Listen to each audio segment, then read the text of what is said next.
In the spring of 1922, on a remote farmstead in Bavaria, a crime occurred so disturbing and so inexplicable that it continues to haunt Germany more than a century later.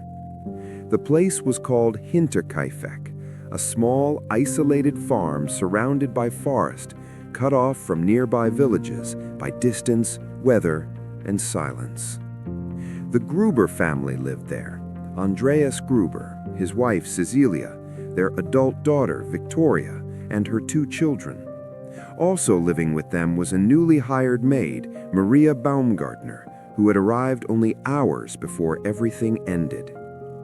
Weeks before the murders, strange things began to happen. Footsteps were heard in the snow, leading from the forest toward the house, but none leading back. Tools went missing and later reappeared. Sounds came from the attic at night. Andreas Gruber told neighbors he believed someone was living above them, watching, yet he never called the police. On the night of March 31st, one by one, the family members were lured into the barn. There, they were murdered with a mattock, a farming tool, heavy and precise. Andreas, his wife, Victoria, her young daughter. Inside the house, the maid and the toddler son were killed as well. What makes this crime uniquely terrifying is not only the brutality, but what happened after. The killer did not flee.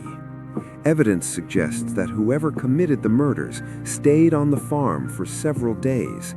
Animals were fed, food was eaten, fires were kept burning. Someone lived among the dead. When neighbors finally became suspicious, they discovered the bodies stacked carefully in the barn, partially covered with hay. There were signs of struggle. One of the victims had survived the initial blow for hours. Police found no sign of forced entry. No valuables were taken. The killer knew the farm. The investigation became one of the largest in German history. Hundreds of suspects were questioned. Theories multiplied. Incest rumors, a jealous lover, a former soldier, a stranger hiding in the attic. None could be proven. Even more unsettling details emerged. Victoria's husband had died in World War I, or had he? Some believed he returned secretly. Others claimed he was never dead at all. The maid had reportedly been nervous about taking the job. Her predecessor had quit, saying the house was haunted. The murder weapon was found on the property. The killer was never identified. Over time, Hinterkaifeck was demolished, the land reclaimed by nature. But the questions remain. Who was watching from the attic? Who walked from the forest and never left footprints back? Who lived in the house with 6 corpses? And how could someone commit such a crime and disappear completely? The Hinterkaifeck murders are not just unsolved, they are unresolved. A story where the evidence exists, the fear is tangible, and the silence is absolute. In the days following the discovery, investigators were confronted with scenes that defied easy explanation. The bodies had been left in unusual positions, some partially covered with hay, as if someone had wanted to create an image, a statement, or perhaps simply delay discovery. Footprints in the snow were limited, ending abruptly near the house, suggesting either someone incredibly familiar with the terrain or someone who had found a way to move without leaving marks.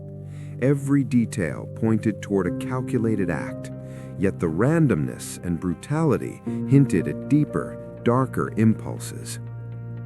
Neighbors recalled the eerie quiet before the murders.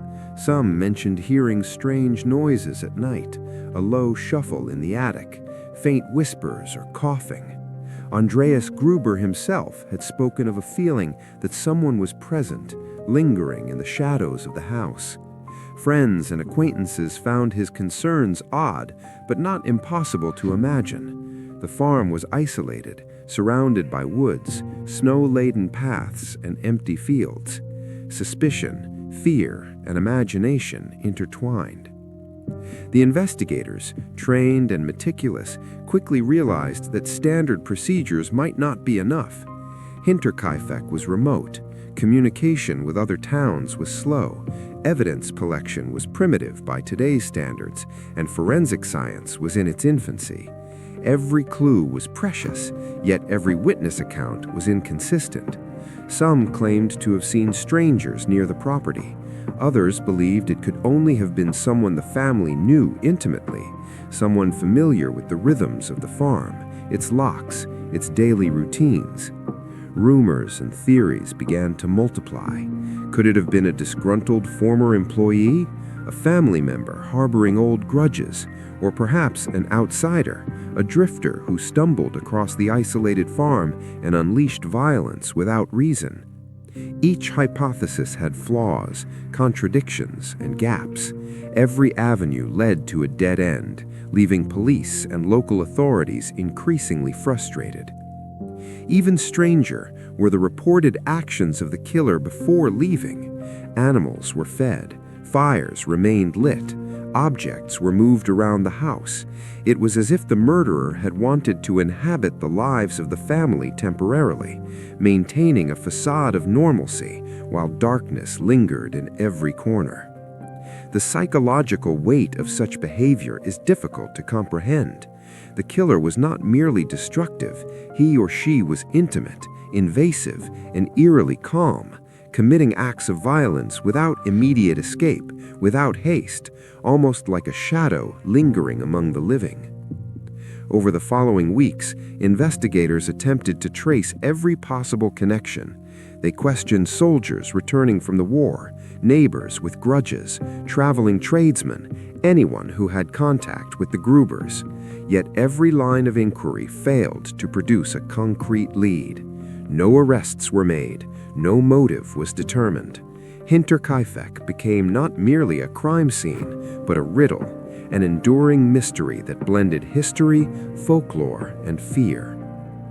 Even decades later, the case continued to fascinate criminologists, journalists, and enthusiasts.